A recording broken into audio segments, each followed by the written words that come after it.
It's been clear for some time now that not every group is being affected by coronavirus in the same way or at the same rates. We've talked about things like the effect of higher concentrations of pollution in some urban areas, leading to a greater number of deaths in those areas. But there are some differences that appear to be driven by human behavior, by the advocacy of some members of the media and in politics. And joining us now to discuss is Professor and Director of Center for Medicine, Health, and Society at Vanderbilt University and author Jonathan Metzl. Welcome back to the Damage Report. Thanks so much. Great to be back. Very glad to have you on. I feel like this conversation is similar in many ways to the conversation we had the last time you were on about, the effect that the advocacy of certain types of elites, the way that they attempt to use their power and persuasion can lead to potentially a greater number of deaths in some areas. And so are we seeing that so far in coronavirus? We're unfortunately seeing it almost on steroids right now. I mean, the frustrating part for me is that, for example, all of these protests that are against the public health measures that are saving people's lives are really being fueled by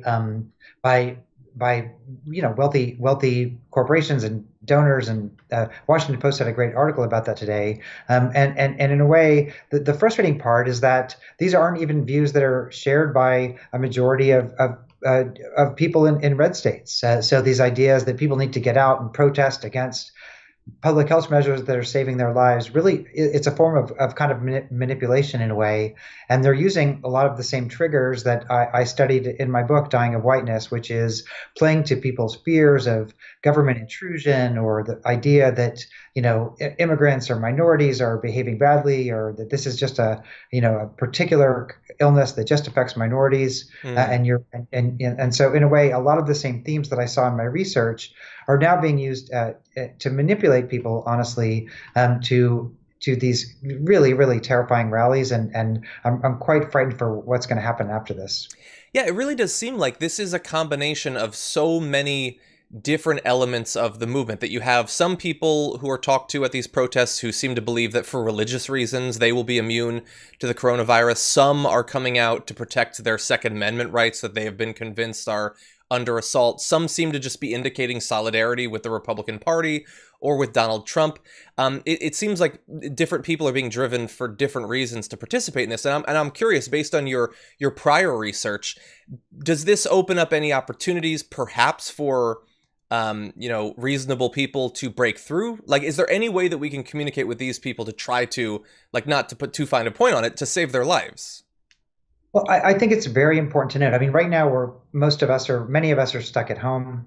We're getting all of our information, which is in a way, a lifeline, but from our computers. And so I think it's important to note. I've been doing research over the course of this pandemic, and I've seen a lot of public opinion polls also, that many Republicans and in red states are also very afraid of the coronavirus. Many of them are not ready to run out to their next tattoo parlor or movie theater and just start getting back to life, because they know that this is a deadly illness. And so in that regard, I think that there is the moment right now for a kind of coming together to save people's lives. But I think part of the issue is that there's so much power in the kind of bullhorn that President Trump has right now, and every time his messages are things like, your Second Amendment rights are under attack, which is something he tweeted about liberating the states, or this idea that this is, big government coming in. It spurs a certain minority of people to go out, and in a way, what that looks like is that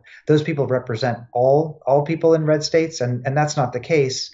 So I think there is an opportunity. The question is really just going to be, how can we reach people, and how can we talk to them? Because I do think there is a chance to find some common ground right now.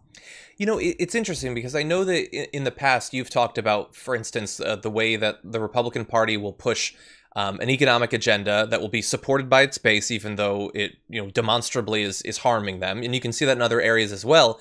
It seems like in this case, they're pushing for an approach to this disease that will, in the end, kill many, many people. A lot of them, probably a disproportionate number, will be their own voters, their own supporters.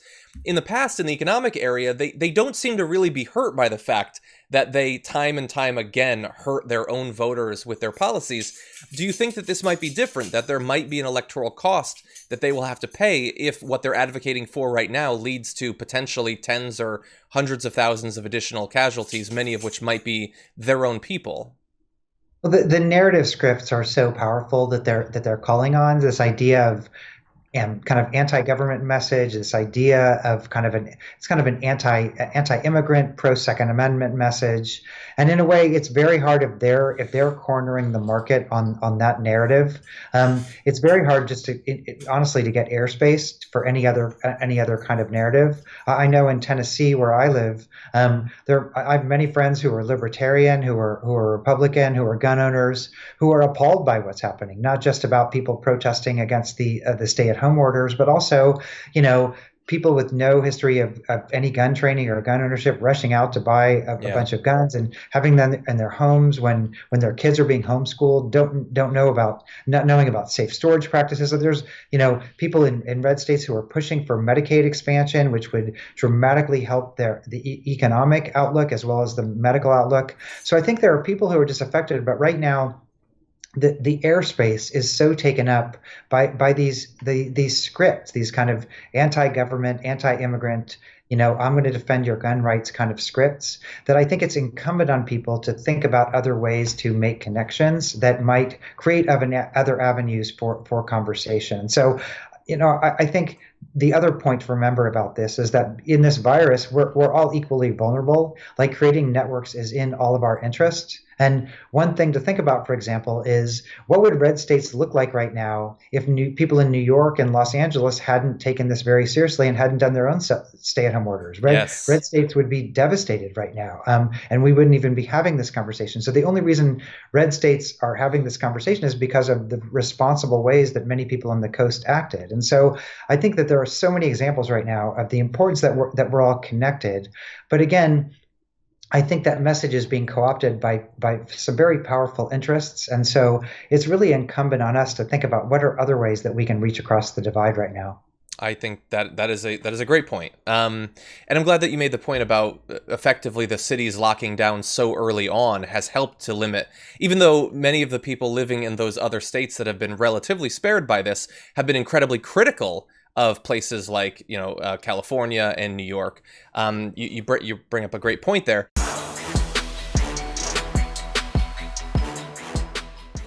Check out the Damage Report podcast each day, wherever you get your podcasts, whether Pocket Casts or Stitcher or iTunes.